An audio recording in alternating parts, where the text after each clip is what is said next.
Welcome to the Steve Reeve Podcast with the best moments from the past week and a few things that didn't make it to air. Powered by Coldwell Banker Ford McMurray. We love YMM. Monday. I had to face an aspect of myself over the weekend. I had to learn something about myself. Now, what was going on with some spring cleaning had gotten the balcony on our apartment a little bit cluttered over the winter for sure. And by a little, I am just protecting you from the fact that it was completely overrun. Couldn't really use it at all. And we just wanted to get rid of some of the stuff. I mean, there was a table out there, some chairs that didn't really fit because they were brought over from a previous location and they just got jammed in there, and a few other odds and ends had piled up, and it was just time to go. So, long story short, we got rid of a bunch of stuff. But the real thing that I had to face was seeing some of the bugs that were coming out of the stuff that hadn't been touched for a little bit here. And, the wild had started to get into it. Managed to, not be scared at all by a couple of spiders that started moving around. And, I was with my significant other and being like, yeah, hey, they watch over that spider. Don't worry, babe, I got you. And then had to pick up one item in particular, and as I laid it back down out of the grasp of my hands, realizing that I was just clutching where there was spider egg sacs, and had a freak out moment, completely lost any cool points that I had accumulated, or that I thought I had accumulated, out the window. So spiders? Fine. Spider egg sacs? Nope, get it away. For those who have watched the first part of the Series 4, Stranger Things, there is some new characters being added into the mix, along with the cast from Hawkins. And one character in particular, Eddie Munson, so named, I think, for Eddie the Head from Iron Maiden, is also a metalhead in all respects, well-rounded, wearing a Ronnie James Dio patch on his jean jacket. And it turns out that very patch comes from the estate of Ronnie James Dio, directly from his widow, in fact. And it's just really to authentically round out this character. They managed to get this mail, this parcel, this package sent over for them so they could really complete this authentic look. And without spoiling too much, Eddie does seem to wear the same thing a lot throughout the series. I'll let you explore and find out for yourself why. But wearing that Ronnie James Dio patch does round things out and looks so cool, and I want it. Also, Kate Bush in the news because of Stranger Things. You already know that running up that hill is big in this season. It's involved very much. Again, watch it to find out why. But she's officially released a statement on her website now saying simply, it's all really exciting. Well, specifically talking about how the song is charting again all over the world, especially in the UK where she is from. And she says, thanks to everyone who has supported the song. I wait with bated breath for the rest of the series in July. So do we all, Kate. So do we all. And ending off with some sad news, the original bassist to play music with, to create music with, to tour with Bon Jovi, Alec John Such, has died. He's passed away, unfortunately. Has been confirmed by the band. He was inducted into the Rock and Roll Hall of Fame with his bandmates back in 2018 and was 70 years old with no public cause of death announced. You're listening to the Steve Reeve Podcast from 100.5 Cruise FM. It is a very important day on the calendar. Really was the start of the end of something huge. Of course, D-Day, World War II. It's been 78 years. And on the line with me this morning is the president of our local Royal Canadian Legion Branch 165, Pat Duggan. How are you doing today? Good, and yourself? I'm doing fine today. I've always felt that this is a very important day, and Remembrance Day as well as a date on the calendar that just means so much to me. And there's so many amongst us who maybe they have got military family history. What does this day mean to you? Well, obviously, it's a massive milestone for when quite the big turning point in World War II, which was our last true global conflict, obviously. And it's also another time where Canada really came through as a nation militarily as well. It's a participation with the landings on Juno Beach. As June 6th comes by, veterans become top of mind once again, and, should be throughout the year, especially in the sense of taking care of veterans, which is something that the Legion does. Do you care to expand on that? Absolutely. We give veterans whatever type of support we can, whether it be assistance with any planned education they might have. If some of them are down their luck in regards to work opportunities and such, we can help out financially as well. And then just simple camaraderie and mental health support as well, and getting them in contacts with professional mental health support.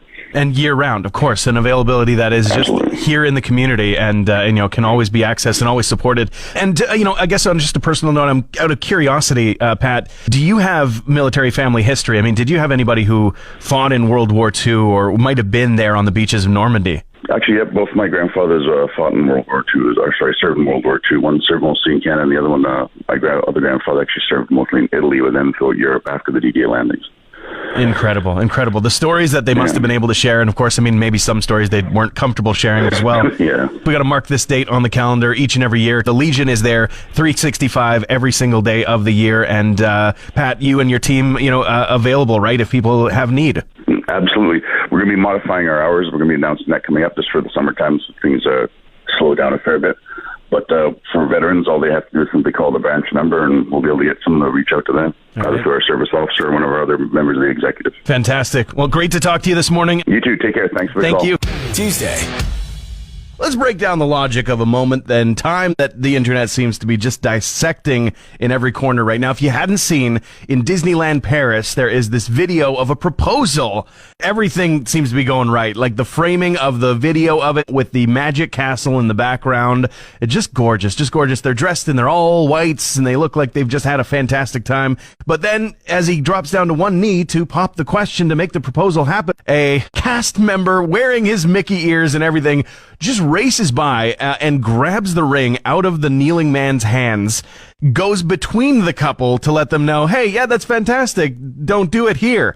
She said, yes, you want to maybe let this moment in time, literal moment in time, just play out so it could be nice and memorable. And no, he takes the ring, walks down the stairs and goes, yeah, it's great that she said, yes, this would be a much nicer place, gesturing towards what is clearly not a much nicer place. And the thing is that a lot of people are not reading through the article to find out he got his permission ahead of time. He checked in on this stuff. He didn't just jump over a fence. Disneyland Paris as a whole has now given an apology and are now going to have to play catch up with their PR and try and make it right for this couple. But still, some people are saying there is logic in the fact that if they were in a restricted place, then that's not great. Or if they're in a place where other people aren't allowed to go, then they just running into questions and problems of saying, oh, no, yeah, I know those people got to, but you don't anymore. No, sorry, you don't get to. And the other logic is that it's a beautiful moment in time and they're just going to go on their way and move on with their lives anyway. So just let it play out and let them vacate and then shoo off anybody who comes after the fact. The third piece of logic that people don't seem to be bringing up, though.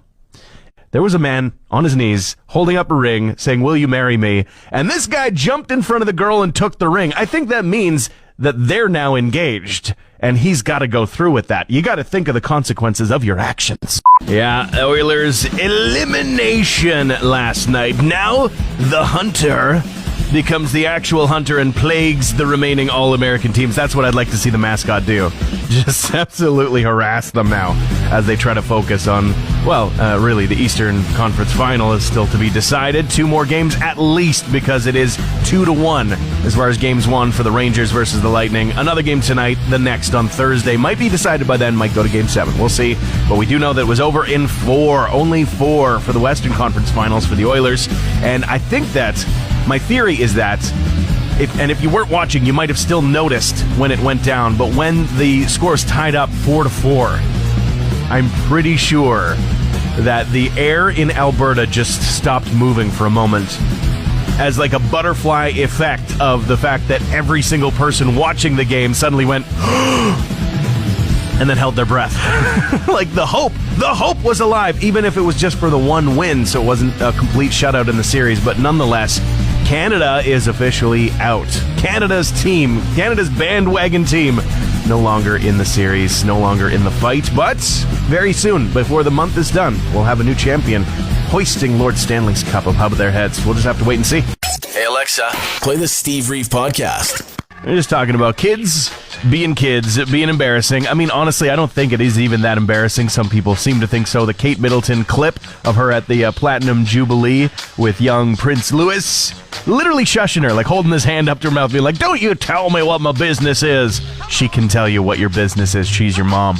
But, I wanted to know, what is sometime a story, an account of when you've been embarrassed by your kids, or maybe when you embarrassed your parents. Like, that's my story.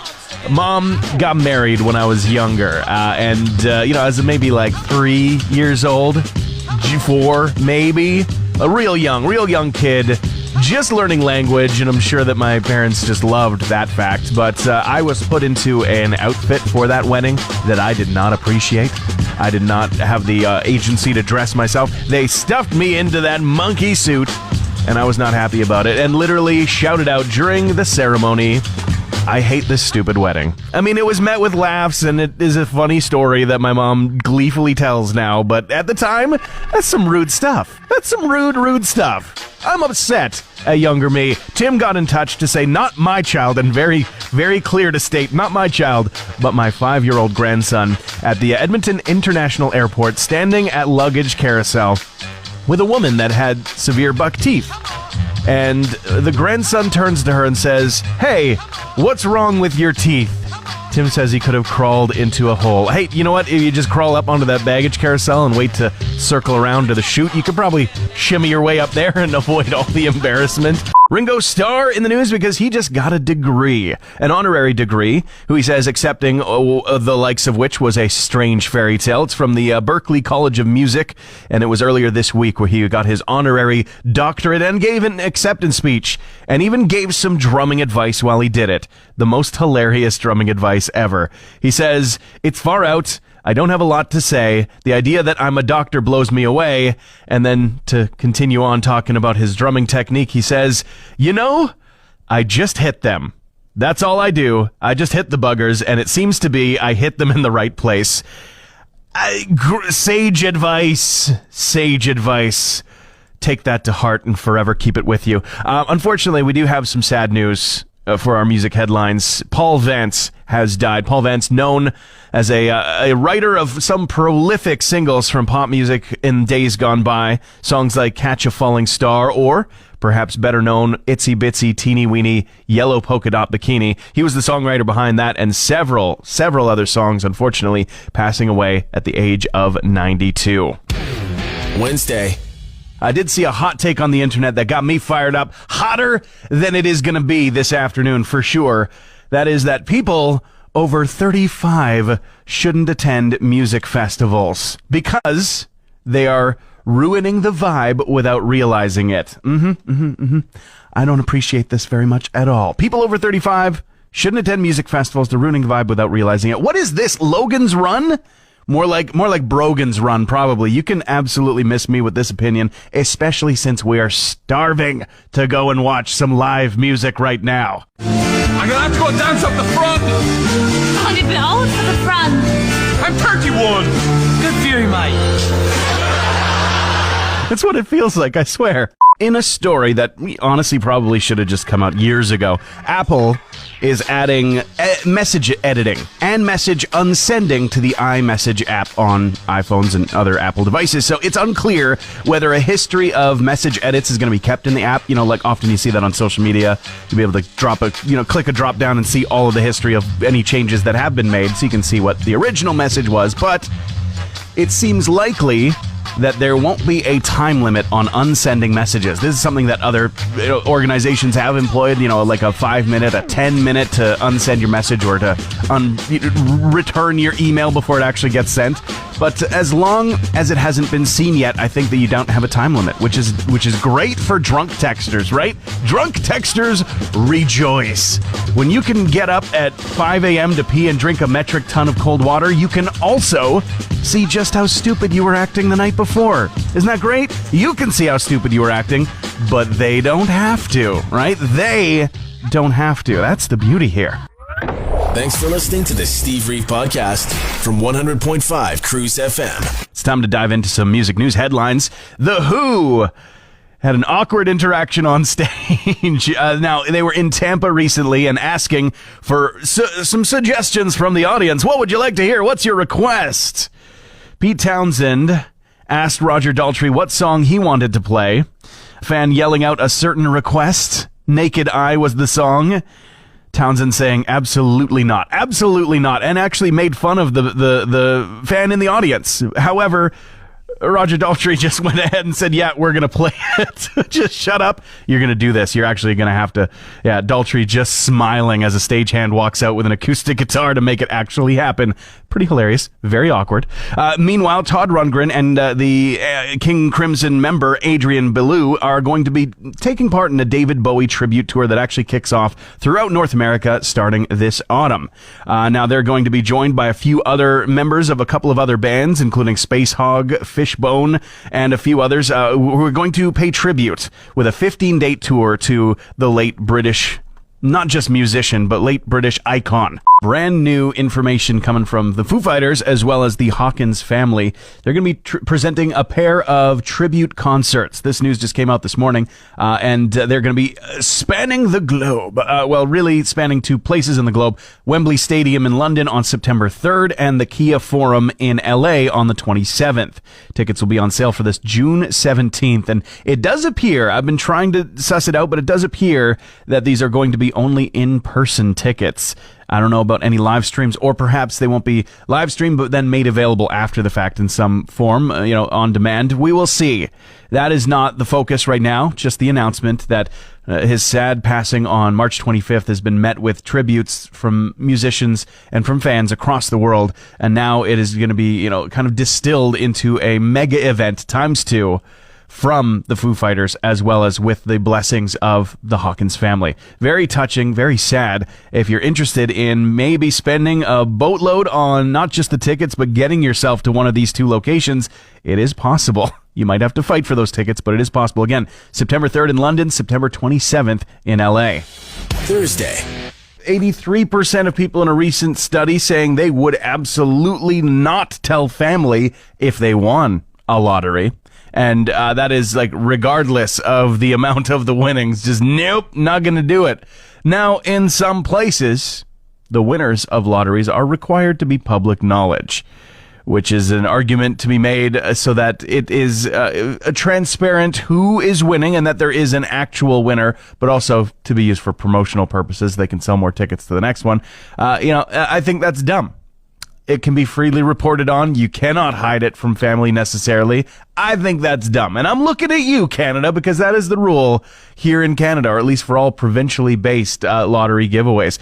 Family, honestly, might be the worst group to find out about a windfall of money. And we all know it. They've made movies and books and endless stories about it. And every time you do hear about a lottery, you also hear about somebody coming out of the woodworks being like, hey, by the way, I need a little bit of help, little financial help. And, not to say if you're going to win the lottery, you shouldn't support the people that you care about in your life. I mean, do as you would want to, right? Do as you would.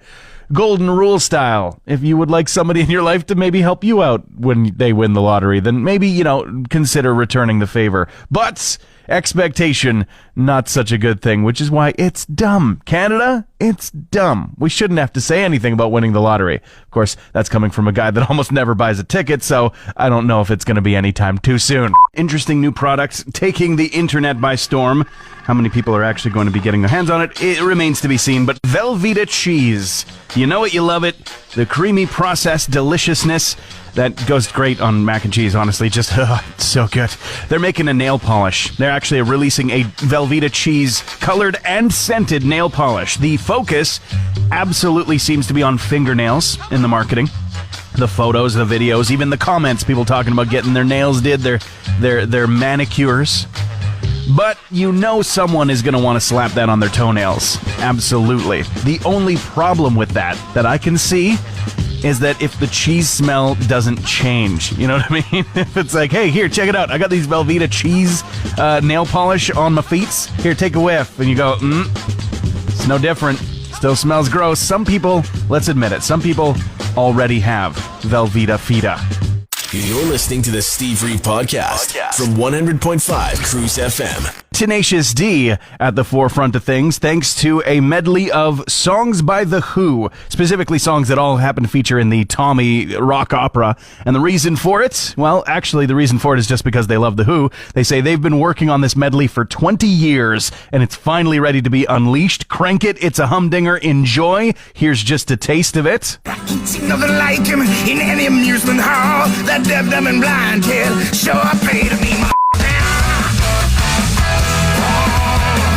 my Jack Black being Jack Black for sure. Kyle Gass, the one playing the pinball machine in the music video. But they are releasing a version of it in physical form, a 7-inch vinyl specifically, and proceeds from all of that, those sales of those, going to Every Town for Gun Safety, which is an organization that wants to find ways to make communities safer, introducing solutions to help end gun violence. So if you're interested in pre-ordering, it is already available. Blondie is in the news as well, the band, because they're releasing the very first box set ever of unheard recordings and remasterings. It's called Blondie Against the Odds, 1974 to 1982, giving you an idea of the range from the career of the band that it will be sampling from. The box set is going to be out via UMC on August 26th. And yeah, of course, pre-order already available. Friday. It appears that we're getting a ton of Ghostbusters.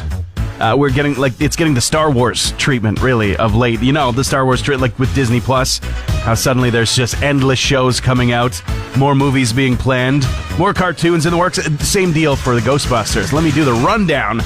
June 8th is Ghostbusters Day, and for the longest time, that was just a day that fans were like, yay, cool, that's awesome. We'd celebrate a movie that came out on this day way back when, in 1984. But as of this year, it now means, like, huge announcements. So earlier this month, we found out there's going to be a live-action sequel to the movie Afterlife.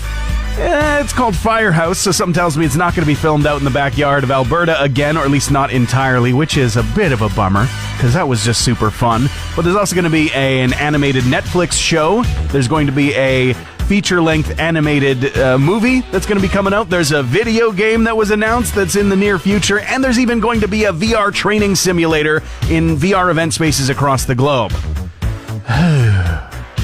Actually, it does sound really cool to go to Ghostbusters Academy. I'm not going to lie, that sounds amazing. But this is a lot, all right? I ain't afraid of no ghosts, but I am afraid of missing out, and this is a lot to keep track of. Johnny Depp. Yeah, he's actually going to be putting out an album with Jeff Beck. Most recently, he appeared for a couple of surprise performances during Jeff Beck concerts, a couple of them in the row in the UK. Now they have announced that they will be putting out an album together, simply titled 18, and with no details on exactly when to expect it.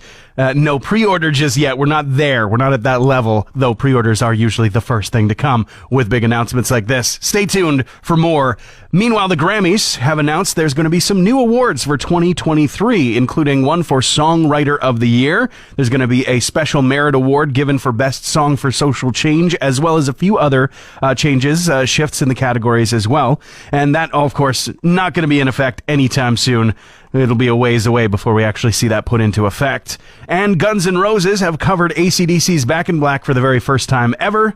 And there's a video online of it directly from Guns N' Roses in Seville, where you can watch the entire concert, really, in parts. But Part 5 is the one that you want to get to check out the cover. This story's just too funny, okay? So the Angels in the MLB, they, of course, have not been doing well. And, you know, they've got a history of that, but this time around, we're at their franchise rock bottom level of 13 consecutive losses. 13 in a row. They even fired their manager, Madden, and they decided that they needed some help. They needed some heavy hitters. They needed the big guns, and they turned to Nickelback. They did, yeah, and they decided that in a game just on the 8th, that they would have every time one of their hitters got up to the plate, they'd have a walk-up song by Nickelback, each with their own individual track. So there was a lot of Nickelback played, a lot of representation for Canadian rock and roll right there.